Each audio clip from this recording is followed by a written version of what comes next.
అసలు ప్రమోద్ని ఎవరు చంపారు? రియాజ్ని ఎందుకు ఎన్కౌంటర్ చేయాల్సి వచ్చింది? అసలు ఏం జరిగింది ఈ కేసులో?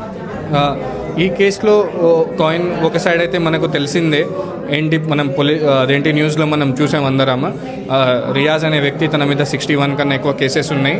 ఆ టైంలో తనని అరెస్ట్ చేయడానికి ప్రమోద్ గారిని అక్కడ పంపడం జరిగింది. ఒక ఆఫ్ డ్యూటీ ఆఫీసర్ క్లెయిమ్ చేసినట్టు తను ఒక అంత పెద్ద హంతకుడు అయితే తన మీద అన్ని 61 క్రిమినల్ కేసెస్ ఉంటే ప్రమోద్ గారిని without weapon without any backup ఎందుకు అక్కడ పంపడం జరిగింది. ఒకటి తనని తీసుకువస్తుంటే రిటర్న్లో వాళ్ళు పోలీస్ చెప్పిన ప్రకారం ప్రమోద్ గారు బైక్ మీద ముందు కూర్చున్నారు, రియాజ్ని మధ్యలో కూర్చోబెట్టారు. ఇంకా తన నెఫ్యూ కూడా, ప్రమోద్ యొక్క నెఫ్యూ, తన చెల్లి కొడుకు, తనతో ఉండే డిగ్రీ ఫైనల్ ఇయర్, తను కూడా ఆయన వెనుక కూర్చున్నాడు.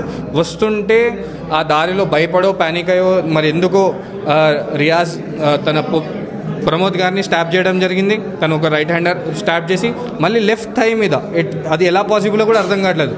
రైట్ హ్యాండ్తో స్టాప్ చేసి మళ్ళీ లెఫ్ట్ థై మీద ఎలా ఇంజూర్ చేయడం, అది ఎంత పాసిబుల్ అనేది మనం అది ఎంక్వైరీలో రావాలి, రైట్? సో ఆ తర్వాత 1 డే తర్వాత ఇన్ఫర్మేషన్ దొరికింది రియాజ్ ఒక ప్లేస్లో ఉన్నారని. బట్ మనం చూసినట్లు ఆ తర్వాత పోలీస్ వాళ్ళని పట్టుకొని ఆ టైంలో తనకు గాయాలు తగిలినాయి రియాజ్కి. అయితే హాస్పిటల్కి తీసుకెళ్లారు. హాస్పిటల్ ట్రీట్మెంట్ టైంలో అది ఒక 4th ఫ్లోర్ మీద ఉంది. ఆ 4th ఫ్లోర్లో ఆ గేట్ ఎక్కడైతే రియాజ్ని పెట్టారో, రియాజ్ని ఏ రూమ్లో అయితే హాస్పిటల్లో పెట్టారో దాని చుట్టూ ఐరన్ షీల్డ్ ఉంది, ఐరన్ యొక్క డోర్ ఉంది. అయితే ఆ పర్టికులర్ అక్కడ ప్లేస్లో తను పారిపోతుంటే, అంతమంది పోలీసు వాళ్ళు ఉన్నారు, ఐరన్ షెల్ ఉంది, అక్కడ పారిపోతుంటే తనని ఎన్కౌంటర్ చేశారు. ఇది ఒక కేసు.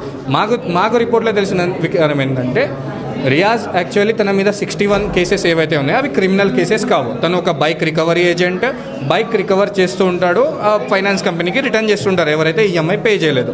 ఇది మెయిన్ తన ఒక వర్కింగ్, తను ఏదైతే వర్క్ చేస్తాడో. ఈ టైంలో రియాజ్కి ఒక బైక్లో 3 lakhs రూపీస్ దొరికాయి. ఆ 3 lakhs రూపీస్ ఏంటంటే ఫేక్ కరెన్సీ.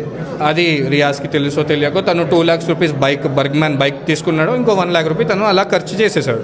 ఆ తర్వాత ఆ ఫేక్ కరెన్సీ సంబంధించిన ర్యాకెట్ ఎవరైతే ఉన్నారో వాళ్ళు రియాజ్ వచ్చి ఆ అమౌంట్ని రిటర్న్ చేయడం కోసం వాళ్ళు చాలా తనని థ్రెట్ చేయడం జరిగింది, భయపెట్టడం జరిగింది. ఆ టైంలోనే అక్కడ ప్రమోద్ కానిస్టేబుల్ కూడా రియాజ్తో టచ్లో రావడం జరిగింది. Maybe they want to expose, మనకు అదే ఎగ్జాక్ట్లీ తెలియదు. ఆ తర్వాత ఏమైందంటే మనకు తెలిసిన రిపోర్ట్ ప్రకారం కొంతమంది తీసుకొచ్చి రోడ్డు మీదో లేకపోతే అంటే ఆ బాడీని, ప్రమోద్ గారిని మాకు తెలిసిన ప్రకారం అది ఎక్కడో చంపారో మేబీ తెలియదు, అది ఎలా జరిగిందో మర్డర్ తెలియదు, తనని తీసుకొచ్చి అక్కడ రోడ్డు మీద వేసేశారు. అది ఎలా జరిగింది దానికి ఒక ఐ విట్నెస్ లేదు, ఒక సీసీటీవీ ఫొటోస్ లేదు. అది మెయిన్ రోడ్, అంటే అది కూడా 8:30 to 9 అంటే చాలామంది అక్కడ నుండి వెళ్తారు, ఫుల్ ట్రాఫిక్ ఒక ప్లేస్ అది. అక్కడ no eyewitness, no single camera, no photo, no video. So ఇవన్నీ ట్యాంపర్ చేయడం జరిగిందా లేకపోతే దాచేయడం జరిగిందా మనకు తెలియదు. సో అది ఒక్కడే జరిగింది. ఆ తర్వాత మాకు తెలిసిన రిపోర్ట్ ప్రకారం రియాజ్ని పట్టుకోలేదు, రియాజ్ తనంతటా తాను వెళ్ళి సరెండర్ అయ్యారు. అంటే భయపడో లేకపోతే సేఫ్ అవుతాడని మనకు తెలియదు. ఆ తర్వాత తనను ఇంట్రోగేషన్ టార్చర్లో తనని చంపడం జరిగింది అనేది మనకి ఇంకో ఫ్యాక్ట్ ఫైండింగ్ బయటికి వచ్చింది.